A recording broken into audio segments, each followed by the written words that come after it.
Hi guys, welcome back to the Talking Joe podcast. So we took a short break and I know I promised I said I would give more updates whenever we're going to take any more of such short breaks, but one thing led to another and it happened and I'm sorry. So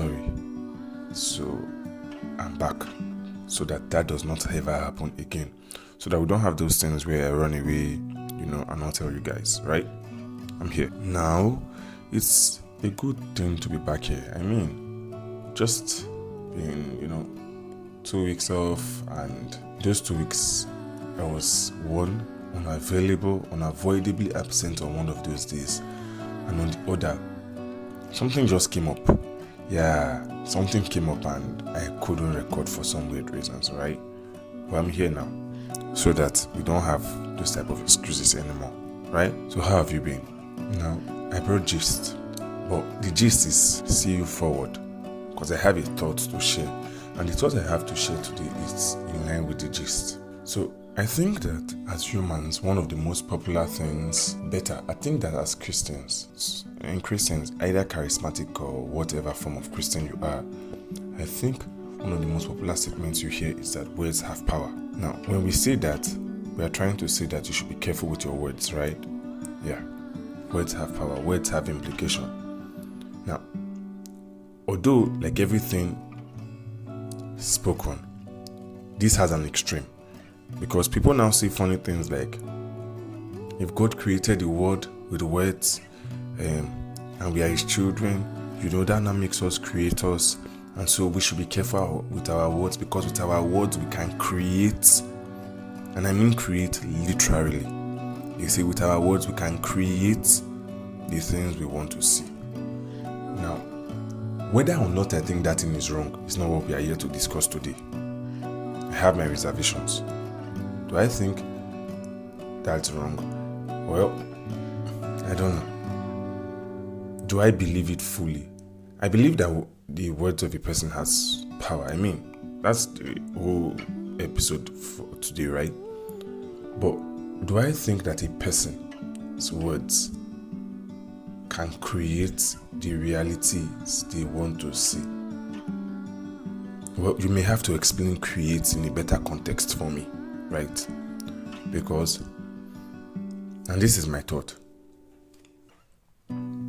I think if you say that our words have power, which in a sense is true, or better, I think if you say that we can create what you want to see, and you mean create like create literally,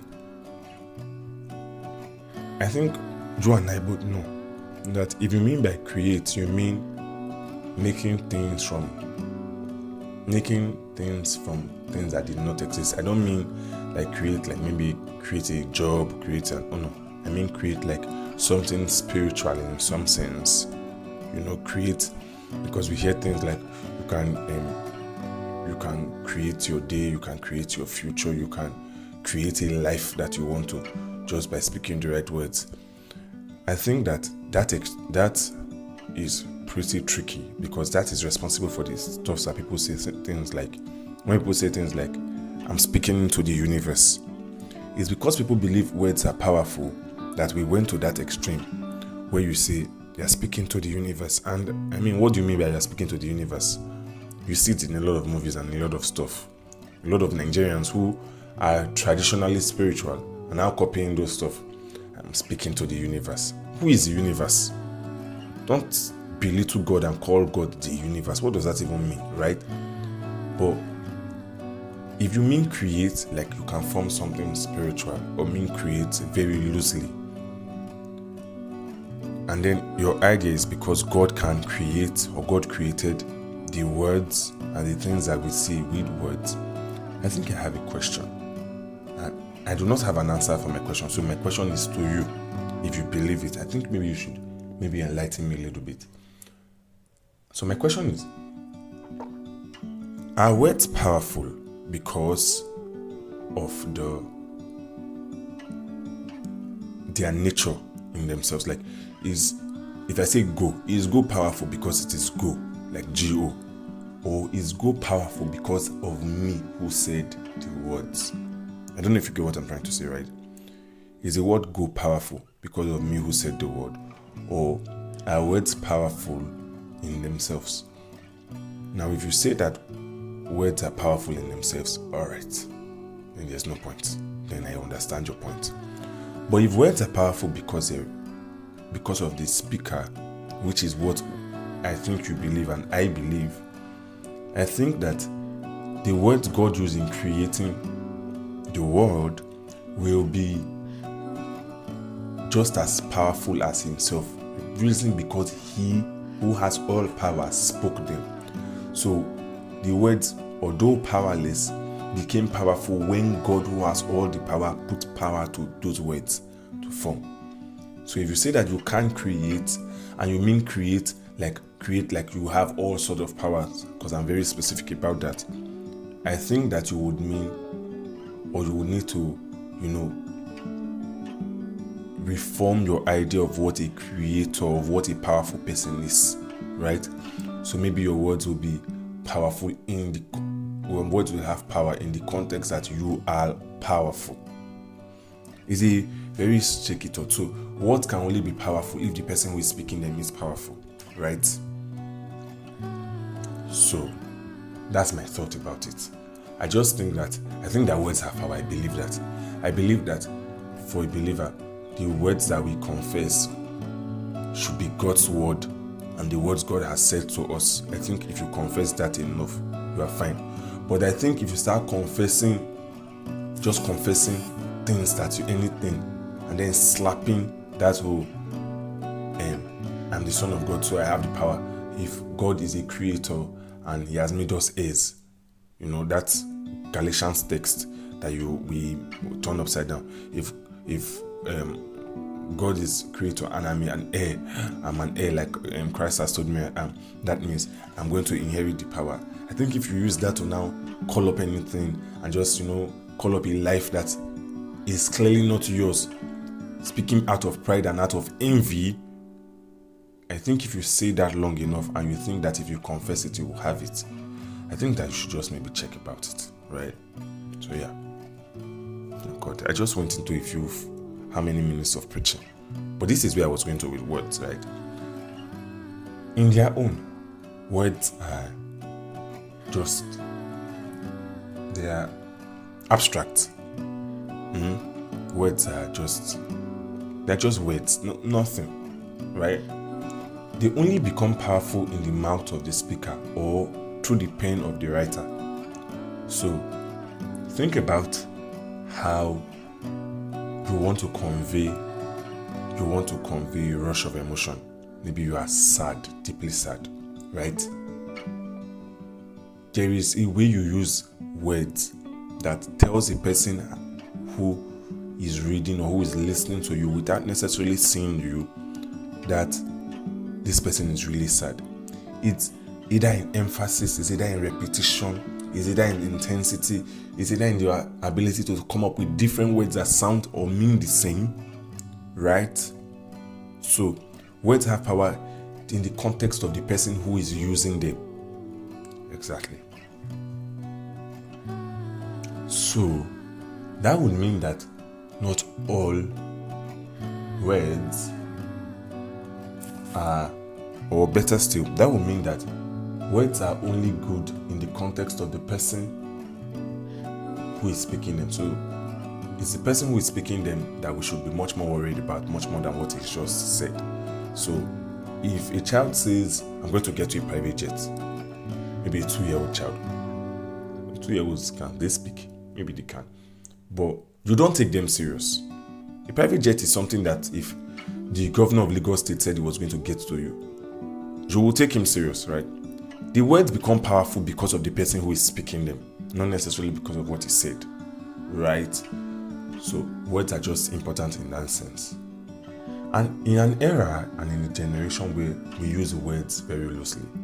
Now, one of the most used phrases these days is the word gaslight. And I have a shocking thing for you. So I found out how that word gaslight, how it came to be, right? So the idea is, it refers to a play, right? A play made in 1938. The title of the play was called Gaslight. So you know how a lot of the times we use say, who is gaslighting me? And we use it to mean that you are being manipulated. Someone is manipulating a person, right? So the idea came from a play in 1938 called Gaslight. Now, the play became made into a movie in 1944. So it became a little bit much more popular than it was in 1938 when it was a play. And I think it starred a person called Ingrid Bergman or something, and Angela Lansbury. Now in the movie, a man tried to convince his wife that she was going mad, and he wanted to make her lose her sense of reality so that he could take her to a mental institution and steal her inheritance. So one of the techniques he learned was that he would turn the gas lights in their home. He would turn it up and down without her knowledge. Then he would do that, and then she would start imagining, or he would convince her that she was the one imagining that the gas light was going up and going off. So he would do it and then be convincing her that she's the one imagining it so that she could think she was going mad. Now, that was how that word gaslighting came to mean. So in a way, from a movie, it's become something that we use. We use and to describe manipulation and a lot of stuff. Now, if you did not know that, which I think you may not know, don't worry. I'm not here to brag. I've just educated you, but you should. Let's leave it. I'm kidding. But I think we're in an era where we slap words and we slap titles to mean a lot of different things, right? A lot of the times, I think we do not even care what we are saying when we say specific things. We just say whatever we want to say. And I'm worried, right? So I said I had gist, and upon this whole thing of what words mean and words only becoming relevant as much as the person who uses them is. So a few Sundays ago, someone saw me and saw how I was interacting with people, and the person said, now this person has never met me before, never talked to me, never had we had said exchanged glances and pleasantries, hey, hi, that, but we've never had a conversation. We are not friends, we are not anything. And the person saw how I was interacting with some other persons and said, Talking Joe, you are bipolar. Now, I know what bipolar means. Logically or originally, it means having two poles. But in the context, she meant bipolar disorder. So in my head, I'm like, hold on, what is this? Then she says that she's walking away. So I quickly stopped and said, what does that even mean? Now, she thought I meant what does bipolar mean. So she tried to explain by saying bipolar is a person who can be happy and who can be sad, which by the way is not even necessarily what it means. That's not truthfully what it means, right? Because that's not what the actual word means. But that's what she was trying to convey. So she said that. But that's not what I meant when I said, what does that even mean? What I meant was, what do you mean by I'm bipolar? How well do you know me that you've slapped such an appellation, such an identity, used words to convey that? And I promise you, that thing spoiled my Sunday mood from Sunday afternoon till Monday because I was thinking about it. Then I went to find out what the meaning of bipolar is. I even checked it. I think I checked again today for podcast purposes, right? And bipolar disorder is an actual disorder, right? It's a mental issue. And because you saw my mood swing from year to year, you saw my mood swings in between a few hours, you just rush into it. And I'm like, that bothered me. Because from exchanging glances and exchanging highs, I had almost started to give this person a sort of elevated view in my eyes.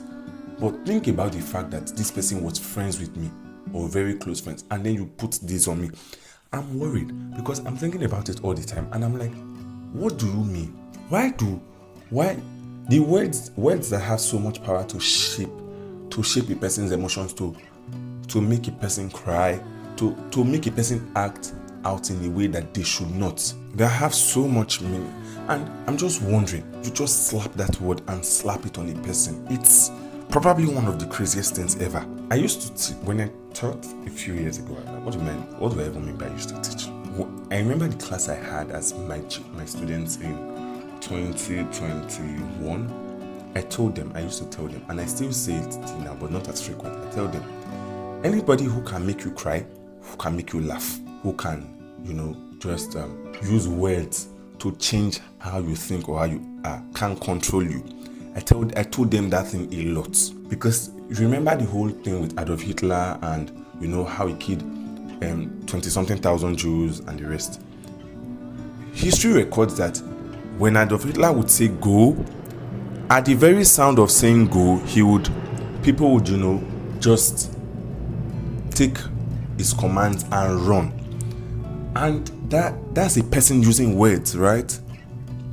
Even up to date, people go to study Adolf Hitler's speeches, how he used words.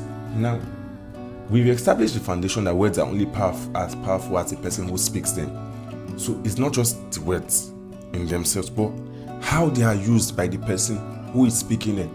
And in this context, how much grounds that person has over you.